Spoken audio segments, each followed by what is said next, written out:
Alrighty, this is Chapter 6, Meulin Around. Meulin asked her beloved matesprit if it's okay to play video games. Mild trigger warning for knives. Alright, Robin, whenever you are ready. I have a question. How are we pronouncing Meulin's last name? I usually say Lejean, but I mean, we can pronounce it however. I'm going to do my best for consistent pronunciations with yours, but I might slip. Yeah, no, that's fine. Your name is Meulin Lejean. You think your life is pretty great, all things considered. You live deep in the jungle in a tree hive, for starters. The coolest type of hive, in your opinion. Even better, you're in a long-distance mateship ship with the love of your life. You're also a firm adherent to his high-blood religion, and as such a devout juggalette. You don't quite understand his religion, but it makes him happy when you say miracles a lot and dress up in clown makeup, which you don't mind one bit.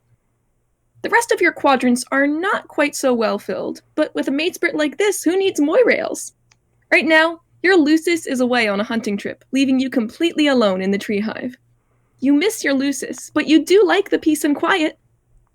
Your speech tends to be hyperactive and overexcited, and your online handle is adorable calico. What will you do? Examine hive. Your tree hive rules. There's only one problem with it. Really, a niggle, nothing too significant.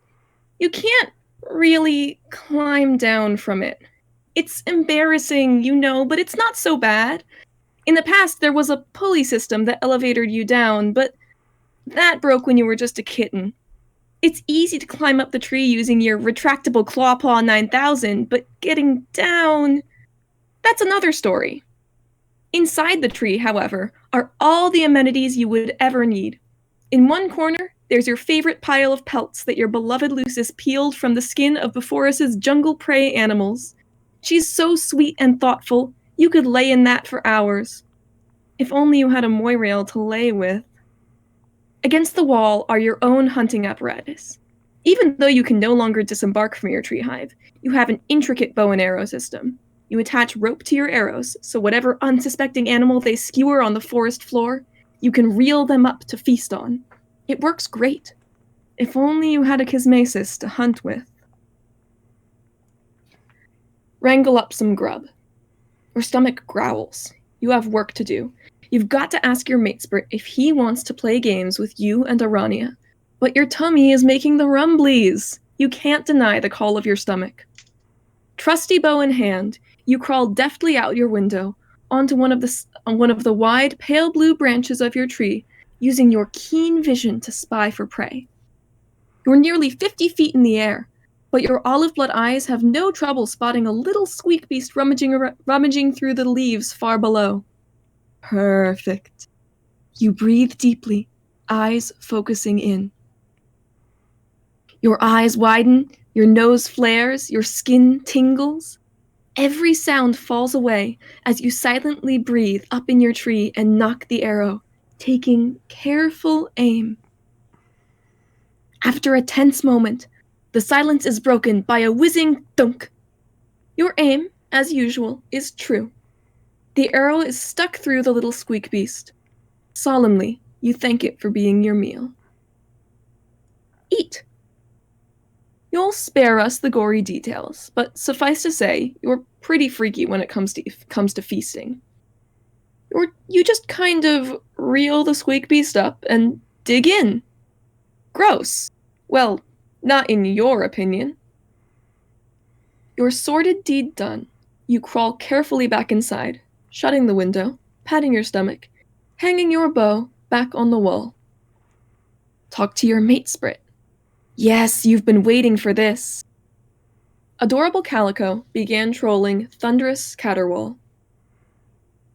Hello! I have amazing news. I can't wait to tell you. Kurlas Makara is unavailable at the moment.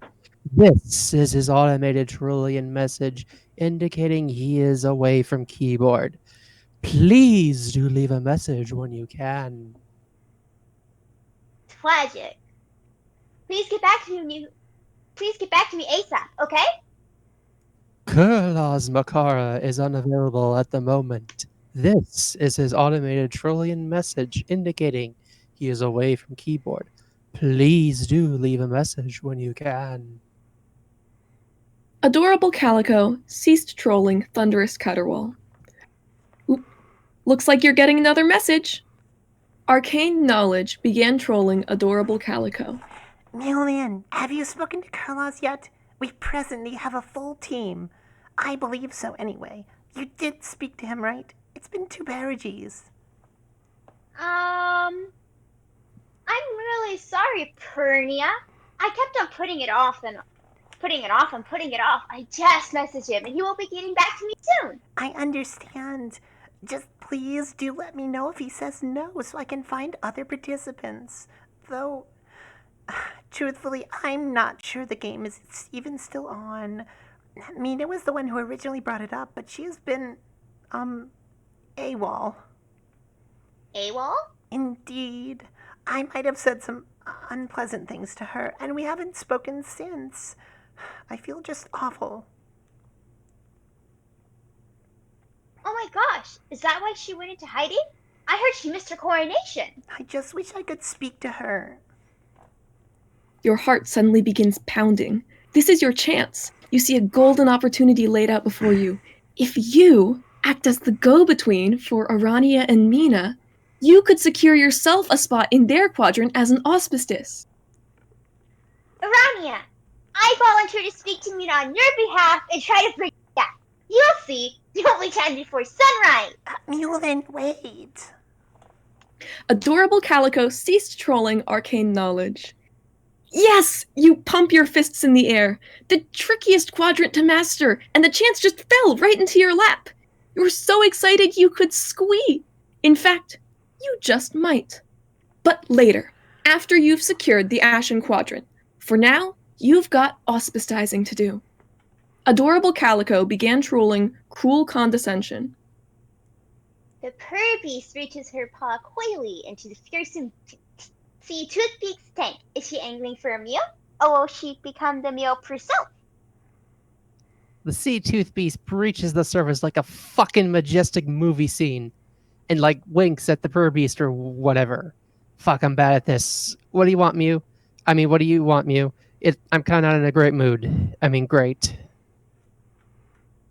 Just checking up on my good friend. We're good friends, right, Mina? Fuck, I was about to say no because we never talk, but shit, if seeing that notification from you didn't make me smile a little. Really? Really. Plus your pun game on point. I don't let just anyone get away with that shit. Aww. I wish I could just bask in the sweet friendship, Mina, but I have some important business with you. Is it about the game? I thought you were on Arania's team.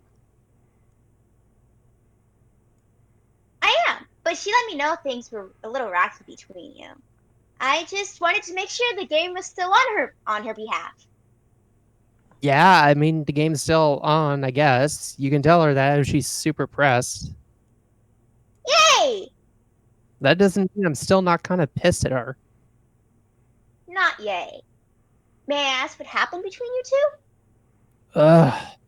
How much do you know? I know you both broke up, but that you guys still made up after that? Then coordination, you two stopped talking. That's pretty much the whole and half of it, yeah. I just felt like she cared about me, you know? Yes, yes, your auspicious senses are tingling. Mina is just begging for it. You'll comfort her, then report back to Arania, then you'll open up a memo between them and be their intermediary until the end of time. You can't wait. Mina, she cares about you a lot. I know it may not seem that way because she's kind of blunt and, dog-headed.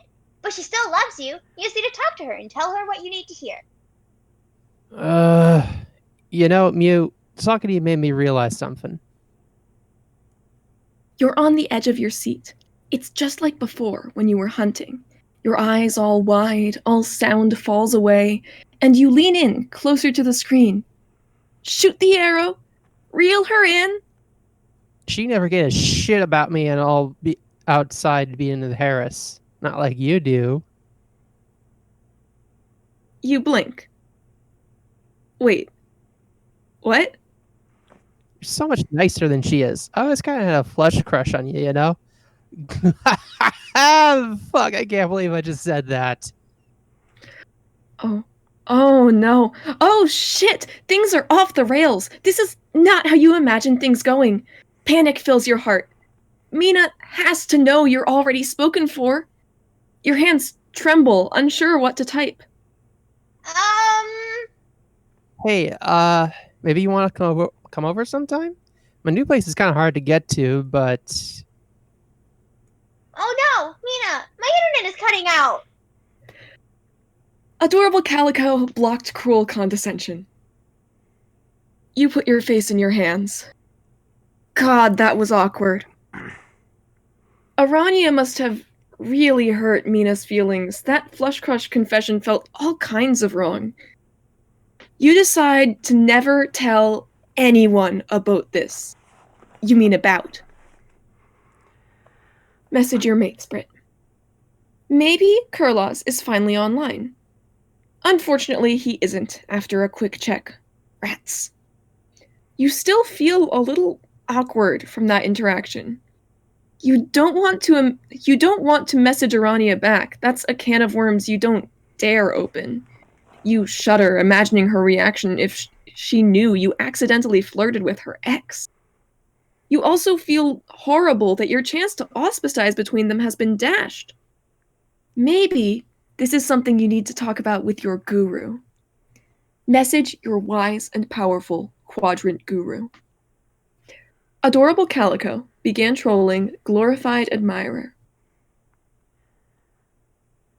Good morning, oh wise and noble guru. I have need of your sage advice. Miss Lejeune, it's been a while. Is everything all right with your mate, Sprit? Also, my rates have gone up. I hope this doesn't inconvenience you. It's now 13 boon dollars per half hour. Worth every boon penny. And no, everything is okay with Corliss. It's, well, I was pursuing some Ashen affections. Two of my close good friends were having a lover's quarrel, and I wanted to help them communicate. But it went off the rails. One of the friends confessed their red affection for me. Yikes. It sounds as though you don't return those affections. Is that correct? Of course not. I love my mate, Sprit. Good, because it sounds as though this friend of yours is on the rebound. Engaging with her would have been a nightmare for everyone involved. While your attempt was admirable, Miss Dijon, I also hate to inform you that your affections were doomed for a failure from the start. You see, auspices are not the intermediaries between flesh lovers. Unless this couple was vacillating hard, their red affections wouldn't necessitate an in-between. That isn't to say your intentions were not noble. In fact, it sounds like you were being a good friend. Friend zoned again. So it seems. My advice as your guru is to leave the affair alone for a while. Let everything simmer down. I will heed your advice. I wouldn't worry about your empty quadrants, frankly. You share a rare love with your mates, the mates that you already have. Take comfort in this when you feel down. I would. I wish he was online. I think that about wraps things up. Though, I am glad you spoke to me, Miss Dijon. I had a dream about you. A dream? Indeed, a dream, perhaps a prophecy, perhaps a metaphor. I believe it is important to share. Each night, I dream of a golden city, an empire among empty space, with spires and columns, each topped with a dagger-like steeple. I wander the streets in my dreams and see alabaster denizens who bow as I pass. But 2 nights ago, as I explored the city in my dreams, I encountered a doorway to another place. The mirror of my golden city shrouded instead in regal purple, with coal-black denizens who regarded me with suspicion. In my haste to escape their judgmental eyes, I fled to a tower. It was one of 6 that dotted the skyline. And in that tower, dear Miss Lejeune, there was a bed. And in that bed, you slept soundly.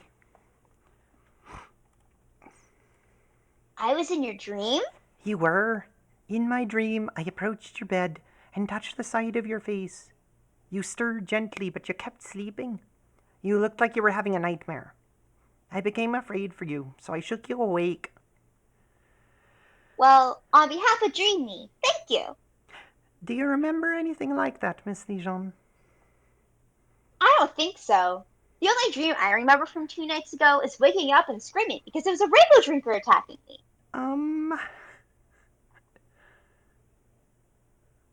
Oh, I have to go, Miss Guru. My main switch just got online.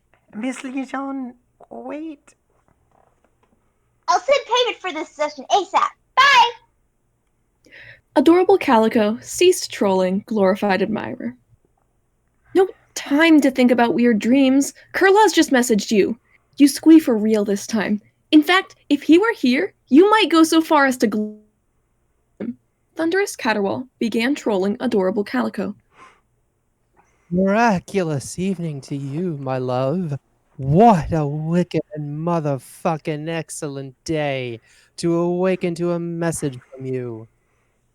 Carlos! Ha ha! I'm glad you're so motherfucking excited to see me. If I could muster the same kind of energy as you, I'm sure this shit that I type that many shout polls my own self. Hey, before we begin our miraculous repartee, I have a gift for you. A gift? Hell yeah, little mama. The gift, as a matter of fact, riddles. After all, as riddle solvers go, no one is better than my little kitty. Without further pomp and or circumstance, let the riddling fucking commence. You walk all the fuck over me. I am always with you. I am always watching, but I can never fucking help you. What the fuck am I? Carlos, that one's easy. You're my shadow. Fuck. I can't pull the wool over your eyes, little kitty bitch. Just like I'm your proverbial shadow. Always keeping my watchful eye up on you. Anyway, babe, what the fuck is it you need of your humble shadow this fine, fine night? Well, I told Arania that I would be on her team in a game she wants to play later, and I just wanted to clear it with you. Shit, babe. I don't own you or any shit like that. You don't have to talk to me about what kind of games you want to play. But I'm honored you opened up communique with me about that miraculous event. Yay! You can play too, of course. In fact, I'd love it if you did. Right now, the team is me, Arania, Kankri, and Hart. You'd make the 5th player. Shit, babe, that sounds like a banger of a time. But it all depends on the time frame. You know I've got responsibilities on the ranch here. It's probably not gonna be for a while. Even still, my little kitty bitch, things have been sort of happening around here that have exacerbated my responsibilities. Not to mention my righteous ascension. Don't worry, Carlos. I'm sure the game won't be a huge deal or anything. What's happening on the ranch? Oh, well, it's kind of a miraculous, but a big fucking meteor kind of came down from the heavens and struck one of our storehouses, fucking obliterating it and everyone inside. Oh no! So to say, it's kind of stressful as fuck around here. On top of all that, well, I don't want to worry you, babe. You can tell me anything, Carlos. Fuck! Okay. Basically, my dreams have been getting way worse. What's up? You okay? Sorry, you're just not the only person that brought up dreams tonight. Go ahead, Carlos. Tell me about your dreams. Well, My miraculous existence in my dreams has been sort of fraught. See, I've been getting stalked into my snoozing hours by a man. Festooned in black, I stalk with knives. I always find you, a stray of hives. Who am I? Such is the riddle of my dreams. Some kind of murderous asshole stalker who haunts me while I sleep. Oof. I don't really know what any of that means. On the bright side, it's all in your dreams. It's not like you can die in a dream. Righteously so, my little kitty cat. Fuck if that doesn't make me just a modicum better. Alright, well, let's plan to play this game. Should my circumstances motherfucking afford me the chance. I really hate to scram so soon, babe, but I've got some shit to do. We will speak again soon. We will. Bye, Carlos. I love you. Love you too, babe. Miracles be with you. Miracles be with you.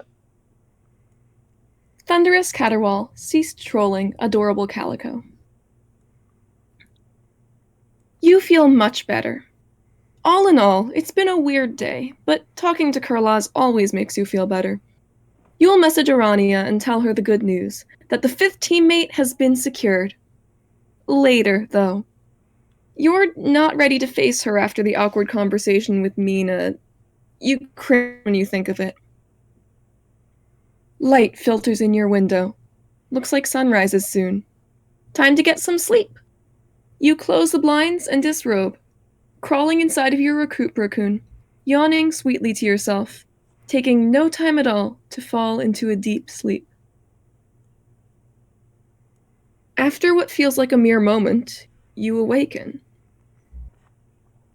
Your vision is blurry, and you feel around, surprised not to feel sober slime, but a respite slab? You rub your eyes, blinking awake, and you gasp. You're no longer in your room, but somewhere else entirely. Your heart thuds in your chest as you realize what's going on with a soft laugh. A dream! Phew!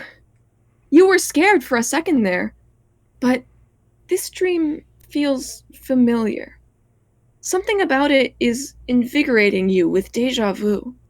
You walk to the window, noticing your clothes are different. You're dressed in a gown, purple, matching the walls of this dream room. When you peek out the window, however, the dream falls into place. Just like Porum said, a purple city with jagged steeples, dark and mysterious. Far below your room, which is evidently inside a massive tower, little black-colored people mill around, doing their business. Eep! You slip! To your horror, you find yourself falling forward through your window, surely to plummet toward the horrible depths below. But you never do. In fact, after falling out of your window, it appears you can fly. What a convenient relief. You laugh excitedly, testing your power of flight, floating around the sky above your tower, waving to the people below. They don't appear to be trolls, but instead little round people, some of whom wave back up at you. This is the best dream ever. After a few hours of flying, you begin walking through the streets below. The black carapaced people don't speak to you, but watch you in awe as you pass. You wave politely to them, and each one you do looks starstruck. Maybe you're a celebrity in this dream. A purple pajama-wearing celebrity, you giggle to yourself. Something catches your eye in the distance. It looks like... could it be? There's a flash of someone running into an alleyway a block down the road. Someone who isn't a black carapaced person. Maybe another dreamer, like you? Maybe it's Porum. You happily dash after the shape, feeling your feet leave the ground, floating through the streets. This is probably the best dream you've ever had. Flying carefree through a magical city, enjoying new sights and sounds, being able to fly. It's all so real and all so wonderful. As you pursue the other dreamer, you laugh, and you're surprised to hear it's the happiest laugh that's ever left your lips. You love this place. And the cherry on top, what makes your heart nearly stop out of joy, is the dreamer that you see in purple pajamas is none other than Kurlas. Kurlas! You cry, flying after him. You're sure he's going to be so happy to see you. But to your shock, when he turns around, he looks frightened. Meulin!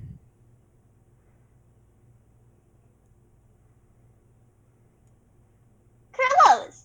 It's so good to see you. This is the best dream ever. But why do you look so scared? Look, babe, we need to beat it. There's a guy after me and he's right on my tail. Your smile falters. Kurlas looks scared. His immense hair, usually unkempt, looks especially disheveled, his eyes wild, unlike his usual calm, easygoing expression. Kurlas, relax. It's all just a dream. I'm sure it's nothing too terrible. I bet together we can take him on. Suddenly, though, at the other end of the dark purple alleyway, someone steps into view. Your blood suddenly runs cold. Like the rest of the black carapaces on this street, he's shiny and colored like coal. But unlike the citizens of the city, he looks menacing. Well, well, well. Looks like the clown ain't the only one who woke up. Must be my lucky day. In the stranger's hand is a long knife. His teeth, when they grin, look razor sharp and deadly, too. Kurlas steps between you and the menacing man. Damn shame. I hate to kill a bunch of kids like this. I really do. I say let 'em grow up and then kill 'em. Right now it's like shooting fish in a barrel. Kurlas doesn't speak, watching the man carefully. You can't speak, can't move. This is all so strange and upsetting. This has gone from the best to the worst dream. Just back off, whoever you are. Your voice falters. The stranger laughs. To your surprise, Kurlas hushes you, and behind his back he's pulling a weapon of his own from the waistband of his purple pajama pants. Hey, guy. You like riddles? Kurlas grips the knife, swallowing, waiting for the stranger to get closer. Nah. Never had a taste for 'em. I have a handle, but I'm not a door. I can be found in the cupboard drawer. Don't give me a lick, or your tongue will get sore. What am I? The stranger pauses, and his mouth pulls back from a menacing grin to an amused smile. That's easy, kid. You're a knife. The stranger suddenly lunges, closing the gap between the two of you. Kurlas draws his knife, but it's too late. You're acting on impulse now. You push your matesprit to the side and cry out, blocking Kurlas from danger. Don't! Mew, no! You feel the knife sink into your own chest.